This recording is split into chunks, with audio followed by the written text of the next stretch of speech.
Hi, everyone. It's Roland Kym here with Keller Williams in Vancouver, Canada, with the Kimbuna team, and it is February the 6th, 2025. Today, I want to talk to you about a quick market update for the Metro Vancouver area, summarizing what happened in 2024.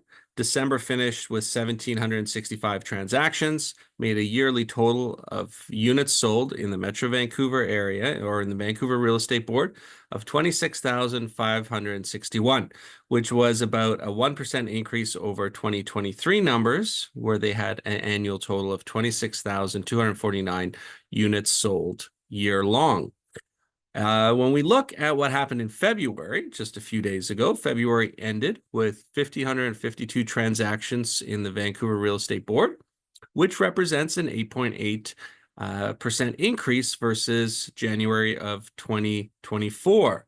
That follows again successful 3 months of October, November, and December of 2024, where momentum started to pick up after a negative trend on month-over-month sales. So October, November, December of last year was busier. January of this year, a few days ago, it completed, is almost 9% busier than what last year's January was. And now February. So we are 4 days into February. And so the difference, what kind of happened between the end of January and the first few days here of February is the tariffs did not go firm with the US and got delayed for a month until the end of March. And I think that kind of slowed down the last week of January and into early February sales, because as we're looking right now, 4 days into February, there was 221 transactions, averages out to about 55.25 transactions a day. Estimating for the full month of February, it gives me an estimation that will probably trend around 1,547 transactions for February 2025. Now, compare that to February of 2024, that would represent a 26% reduction versus last year. That's quite significant. So January 2025, as in summary, did see sales higher by 8.8% versus the 1,427 units in 24. It is still, however, at 11.3% below the 10-year seasonal average for the month of January. Now, here's the interesting thing. In January 2025, last month, there was 5,566 properties newly listed for sale in Metro Vancouver. That represents a 46.9% increase compared to the 3,788 properties listed in January 24. So sales are up. However, listings are nearly up 50%. So we've got a ton of inventory that needs to find an eager buyer in order to get a spring market going. This is still a 31% above the 10-year average, being, that volume of 5,566 properties coming out in January, which is an early start, represents a 31% above 10-year average for listings. So sales below 10-year average, listings above 10-year average. When we look provincially, the provincially home sales finished the year at 74,434. That's a 2% increase year over year versus 2023. Home sales, again, mentioned that we're finishing 24, estimating a little bit higher from, up to maybe 82,000 in 2025 and what's that, 89,000 transactions in 2026. That's the estimation right now, the forecast. The average provincial sales price finished 2024 just over the $1 million mark at $1,013,000. So, the sales volume was up around 2% for the province. The price went up 5.6% year over year for the end of 2024. Rent-wise, we just finished January. Year over year is now down 8.5% for the average rent in the Metro Vancouver market. That follows 18 months of rent reductions. So the rental rates have been going down for the past 18 months since we had that really steep high in 2022. I'm also noticing the older units are making it harder to find a tenant at the top tier pricing. We're starting to see some real separation for newer units versus older units for the same size in the same area. And especially in-suite laundry is really a key factor in getting maximum rent. So rents have gone down over the last 18 months, and year over year, they are down just under 9%. We did just have a Bank of Canada rate reduction announcement in January 29th, came down 25 basis points. The next meeting is March the 12th, April 16th, June 4th, July 30th, September 17th, and October 29th. Let's talk population. Pretty crazy. Vancouver's population now exceeds 3 million people. And since the 2021 census, I believe that's a mistake, it has seen a 17% growth. When we're looking at, since 2021 census, it has seen a 17% growth. Metro Vancouver, again, grew 17.64%. You can see every metro sub-area grew in double digits. When you look at that over the long-term graph, what does it mean? Well, it means it took 50 years for the first to go from 1 million to 2 million. For the first million increase, it took 50 years. And for the last million, it only took 20 years. So to go from 3 million to 4 million, certainly going to take a lot less than 20 years. And a large part of that is due to the growth in Surrey. And we'll talk a little bit of that. So when you look at municipalities around BC, you can see that the township of Langley and Surrey has the highest rate of growth in the province. And when you're looking at the long-term graph, you can see that Surrey is likely going to surpass Vancouver's population by 2027. That's trending on the current growth rates.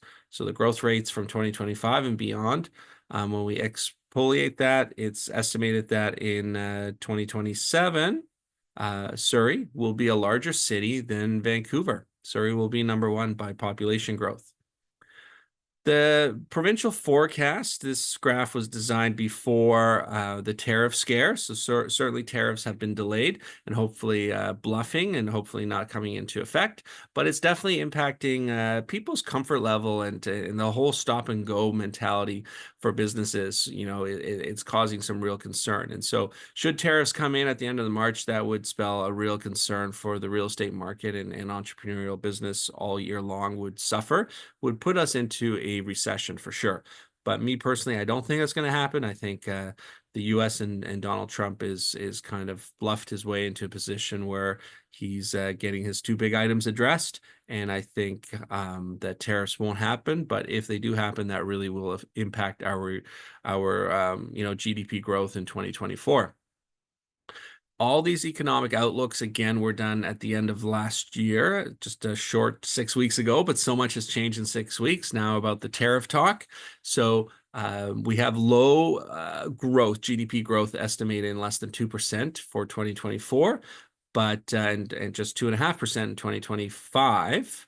That's projected, but that will come off, dramatically if should tariffs come into place, which again, I hope not, and I don't believe they will. This projection was from late October of last year, where it was showing you where the different banks and institutions are believing the policy rate will be by the Q4 2025. And I would say it's at least this, if not more aggressive. I think we could see, 2% or even lower than 2%, in the high 1% interest rates, overnight interest rates by the end of 2025. There's a lot of headwinds, and I think this is one of the tools that, will be used to get more activity into the market, into the real estate market, and into the business sector. As long as inflation remains low, they can cut interest rates, which appears to be the case, appears to be the fact that the Canadian dollar is dropping and the spending power is being reduced, and the drive to buy local. I believe that inflation will continue to be a downwards trend. And as a result, interest rates will definitely be coming into the low twos and high ones by the end of 2025 if everything continues on the same trend. You heard some recent changes in the real estate market, so let's touch on that. These are all in full effect now. The cap on insured mortgages increased recently from 1 million to 1.5. This change makes it possible for a person to buy a primary residence up to 1.5 million and not have the 20% down. The minimum down payment for is still 5% for up to 500,000 of the purchase price and 10% of the balance. And you don't have to be a first-time buyer to be eligible. Buyers will still have to get mortgage insurance as they don't have 20% down. And of course, they need to qualify for the mortgage amount. Rental properties don't apply for that benefit.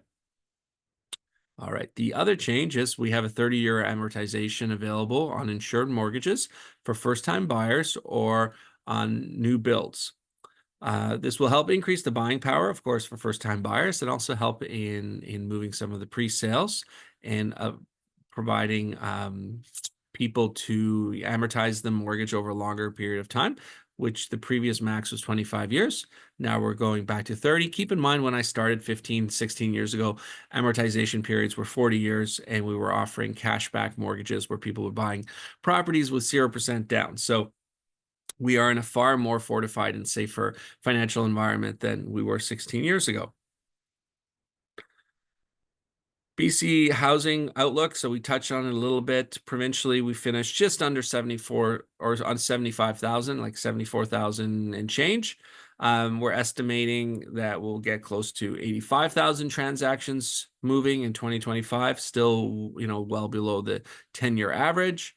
And keeping in mind how much inventory came onto the market in January, we certainly hope to see more activity and transactions occurring in the months ahead. For the Vancouver market, 2024 finished just under, as I mentioned, 27,000 transactions, and it's estimated that we'll get around 32,000 transactions in 2025. Now, the interesting thing when you look at that, if you look at the real estate sales in Metro Vancouver, we finished 2024 at 26,561. The year before that, slightly less. The year before that, still under 30,000. Go 10 years earlier, go to 2014, 2015, and we were averaging around 35,000 units being sold 10 years ago. So the 10-year average is 33,200. So we've been well off that for several years. And think of the population growth that's happened over the last 10 years. So this is kind of the huge underpinning of where the demand is pressurized and where it remains, that as interest rates come lower, as people remain confident in the marketplace and for their jobs, there is a vast amount of real estate demand. So if you have any questions relating to your real estate needs, please reach out to myself and I can answer any specific questions that are relevant to you. Hope you have a great day.